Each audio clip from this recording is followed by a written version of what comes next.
Hello, Paul Robinson from bushcraftcanada.com, just up in the hills here, and I just thought I'd do a quick video on the Pathfinder Adventure Trail Bag.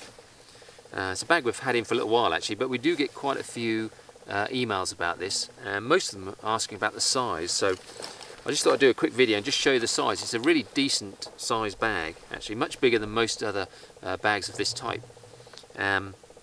It's designed as a sort of a day pack and hiking bag. You get great access to the gear. It's very well designed, and like I say, you can carry quite a bit in it. So 500 denier Cordura, it's a very tough material.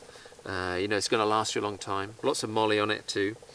You have one central compartment here, carry lots of gear in there. Front flap. You've got a zipped side pocket on here. Quite a deep pocket here. You can carry cook kit or water bottle.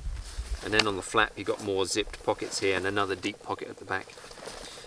Padding on the back side as well there. So it's carried messenger type, like I say, on the side, so it does give you very good access to your gear. Comes with 3 straps here, so you've got a main shoulder strap, and with that you can attach 2 shoulder pads. You've also got these 2 straps here, which are gear straps, so they can go around a bedroll, blanket, tarp, that kind of thing. And then you add on one of the attachment straps to that, and you can clip it to the bottom of the bag, so that just allows you to carry all that extra gear on the bottom. So it's a very well thought out, very accessible, good quality bag, and one of the things I like about it is the value. It's a really good price point. You get a lot of bag, a lot of quality for your money. It's a nice product. So anyway, there you are. If you want to see the size, it's a good size bag, great hiking, great day bag.